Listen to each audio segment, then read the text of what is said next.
Salut à tous, c'est Poète, j'espère que vous allez bien. On se retrouve aujourd'hui pour une nouvelle vidéo, une vidéo Halloween, de nouveau une vidéo Halloween qui va peut-être vous effrayer. Avez-vous entendu parler de la légende de Bloody Mary? Est-ce que vous voulez en savoir plus? C'est tout de suite.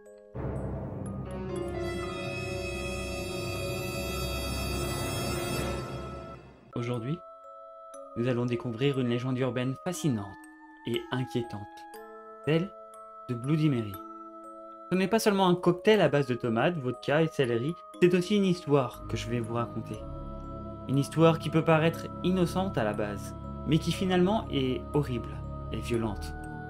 Comme de nombreuses légendes, diverses versions existent. Êtes-vous prêt à me suivre dans cette histoire mêlant sorcellerie, meurtre d'enfants et de jeunes femmes, qui vous fera peut-être réfléchir à 3 fois avant de prononcer les mots Bloody Mary devant votre miroir? Les croyants racontent que Bloody Mary serait la Sainte Vierge en personne, mais mon histoire ne parlera pas d'elle. Mary Worth. Encore une sorcière qui fut brûlée. En effet, cette brave dame vivait dans une cabane au fond des bois. Elle était connue dans le village pour vendre ses teintures et plantes médicinales. Comme beaucoup d'histoires de sorcières, les habitants se méfient beaucoup d'elle, craignant de s'en approcher, de peur qu'elle ne leur jette un sort ou qu'elle les maudisse. Un jour, des jeunes filles du village disparurent. Les parents, les familles désemparées ne savaient pas où elles se trouvaient. Ils cherchaient pendant des jours et des nuits, mais aucune trace des fillettes. Les villageois décidèrent alors de se rendre à la cabane de Marie pour lui demander si elle avait vu quelque chose ou si elle avait fait quelque chose. Celle-ci niait complètement la disparition des enfants. Les villageois eurent quand même un doute. Marie, cette dame si moche, laidée, répugnante, avait comme rajeuni. Elle était devenue agréable à regarder, et même vraiment belle. Quelques jours plus tard, nous voilà dans la famille Miller. Maman Miller, prise par une rage de dents, décide d'aller acheter un remède chez Marie. Jusqu'ici, rien d'anormal. Le soir même, au fond de son lit, elle voit sa fille unique se lever, et marcher tel un zombie, attiré par une force, une entité. Papa Miller, lui, surpris, essaya en vain de retenir sa gosse. Rien à faire, l'enfant sortit quand même du foyer pour se diriger vers la forêt. Un paysan qui se trouvait non loin de là alla prévenir la famille qu'une sorte de lumière bizarre rayonnait dans tout le bois. Voilà que tous les habitants s'agglutinent autour de la forêt pour un spectacle. Un spectacle fascinant de lumière, scintillante et aveuglante. Marie était alors là, debout, à côté d'un chêne, tenant une baguette à la main, dirigée vers la maison des Miller. Vous la connaissez, cette baguette, non? De cette baguette jaillissait la lumière. Tous les hommes du village allèrent alors chercher leurs armes et partirent pour une chasse aux sorcières.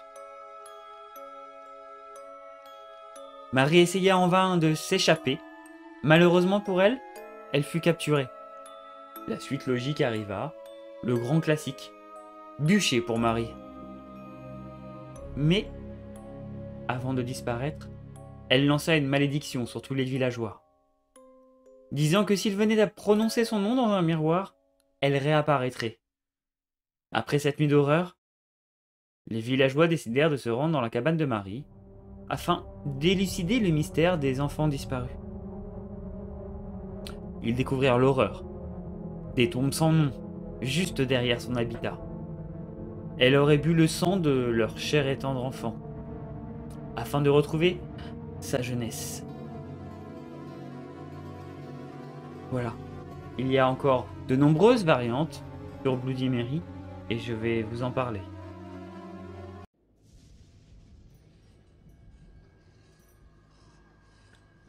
Dans une pièce sombre, devant un miroir éclairé à la chandelle, prononcer Bloody Mary 13 fois de suite fait apparaître un visage de femme, ensanglanté dans le miroir.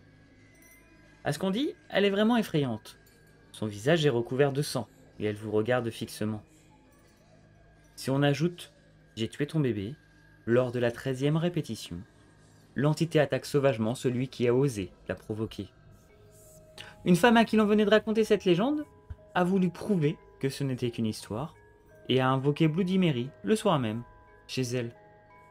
Le lendemain, a été retrouvée sans vie dans sa salle de bain, la gorge tranchée. Ces légendes divergent notamment sur le nombre de fois où le nom a été prononcé. Quant à savoir qui est cette Marie, là encore, les explications divergent. Certains pensent que ce pourrait être la Vierge Marie en personne. Elle vivrait dans les miroirs pour se venger, en tuant les curieux qui essaieraient de l'appeler. D'autres encore considèrent qu'il s'agit là de l'esprit d'une femme morte, brûlée vive, avec son fils, après un accident de voiture. Elle aurait décidé de vivre dans les miroirs pour se venger de ceux qui auraient tué son enfant. La légende de Bloody Mary pourrait également être liée à l'histoire anglaise, notamment à la reine Marie Tudor, la femme de Meunier, dont la vie a été marquée par de nombreuses fausses couches et grossesses nerveuses, et qui était surnommée Marie la Sanglante, aka Bloody Mary. Apparemment, de nombreux protestants ont été mis à mort sous son règne, d'où ce petit surnom. Autre origine possible, Elisabeth Bathory, vous ne connaissez pas? C'est une comtesse augroise qui a torturé et tué de nombreuses jeunes filles au XVIIe siècle, et qui, d'après la légende, se baignait dans leur sang pour conserver sa jeunesse. Le secret de la jeunesse éternelle, tuer des jeunes filles et se baigner dans leur sang. Facile. Le fameux miroir, donc, qui est un passage entre deux mondes, vient d'une légende. Cette légende elle-même viendrait prendre sa source dans une carte distribuée pour Halloween au début du XXe siècle. Celle-ci représente une jeune femme dans le noir, un miroir face à elle, tentant d'y trouver le visage de son futur mari. Ce rituel du miroir rappelle la croyance populaire selon laquelle les jeunes filles pouvaient voir apparaître le visage de leur futur mari dès lors qu'elles remontaient des escaliers dans le noir. Une bougie à la main, un miroir dans l'autre. Détail macabre ou petite anecdote amusant, ça dépendra de vos points de vue. Si c'était le crâne de la grande faucheuse qui apparaissait, cela signifiait qu'elles étaient destinées à mourir avant de se marier, tout simplement. La coutume a toujours offert au miroir la capacité de faire le lien entre deux mondes, le nôtre et celui de l'au-delà. Seulement voilà, c'est là que se côtoient la magie et les morts. Ainsi, traditionnellement, lorsque quelqu'un venait à mourir, tous les miroirs de la maison étaient voilés, jusqu'à ce que le corps soit enlevé par les pompes funèbres. De peur que le défunt ne voie son reflet dans un miroir, puis que son fantôme soit coincé à jamais dans la demeure, le miroir ayant attrapé son esprit. Bloody Mary est aussi utilisé pour tester son courage. Effectivement, à l'âge où les enfants jouent à se faire peur, invoquer Bloody Mary comme invoquer les esprits est un jeu qui permet de tester son courage, Bloody Mary étant supposée s'attaquer ou tuer celui qui l'a invoqué. Et si elle ne le tue pas, elle est censée le hanter ou alors le rendre fou. Une façon de flirter avec le danger, d'affronter ses peurs en toute sécurité, évidemment.